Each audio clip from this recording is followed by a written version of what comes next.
हम देखेंगे कि काउंटिंग हमारे पास क्या होती है।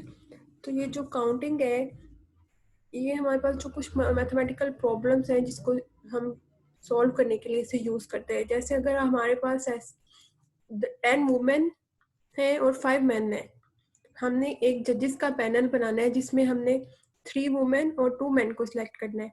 तो हमारे पास पॉसिबल वेज कितनी होंगी वो पैनल बनाने की जिसमें 2 मेन और 3 वुमेन हो। तो इस तरह की प्रॉब्लम्स या इससे रिलेटेड जो प्रॉब्लम्स होती हैं उनको सॉल्व करने के लिए हम काउंटिंग थ्योरी को यूज करते हैं। तो ये जो काउंटिंग है ये मजीद कुछ रूल्स पे भी कंप्राइज है, जैसे काउंटिंग रूल है, यहाँ पर परमुटेशन रूल है, कम्बिनेशन रूल है। ये काउंटिंग रूल है, ये प्रोडक्ट रूल पे, सम रूल पे, इसके अलावा इसमें डिवीजन रूल होता है, सब्ट्रैक्शन रूल होता है।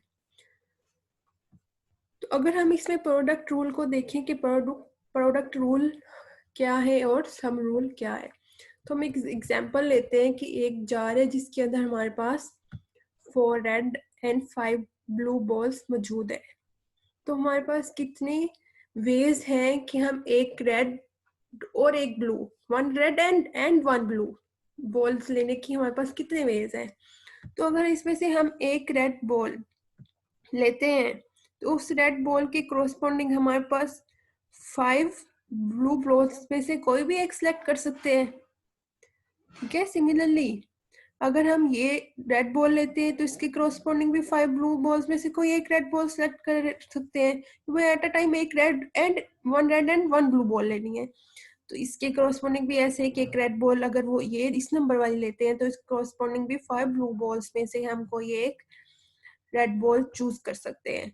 तो अगर हम इसको देखें तो हमारे पास ये 20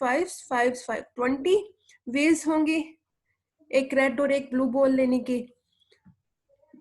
ये हमारे पास एसोसिएट हो रहा है प्रोडक्ट रूल में, जिसमें हमारे पास आ जाती है मल्टीप्लिकेशन। तो अगर इसको देखा जाए तो ये 4 रेड और 5 ब्लू बॉल्स लेने की यहाँ पे कितने वेज हो गए, 4 क्रॉस 5 आर 20 वेज से हम एक red and 1 blue ball select कर सकते हैं।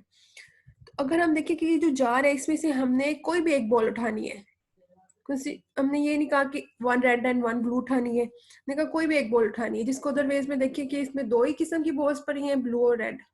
तो अगर इसको देखें कि हमने कोई भी एक बॉल उठानी है तो यही मतलब हुआ ना 1 रेड और 1 ब्लू। तो वो हमें इसमें जो वेज होंगे 1 रेड और 1 ब्लू लेने के वो कितने होंगे, टोटल बॉल्स 9।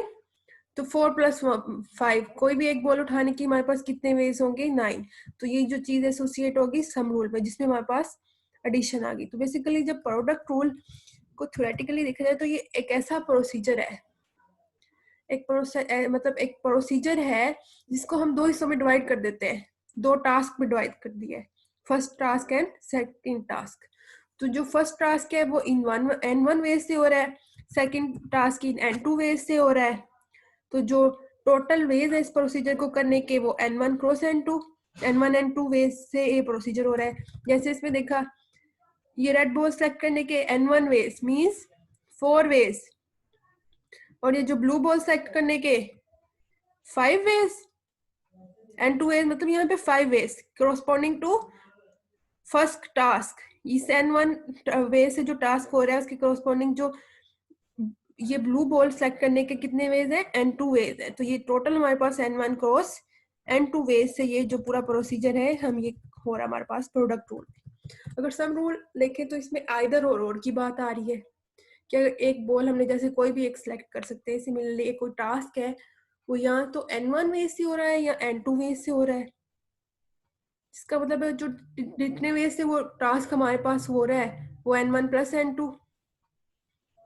जैसे इसमें कोई भी एक बॉल सेलेक्ट करने के ways n1 4 ways, 5 n2 ways, 4 plus 5 n1 plus n2 ways, that is हमारे पास that is a sum rule।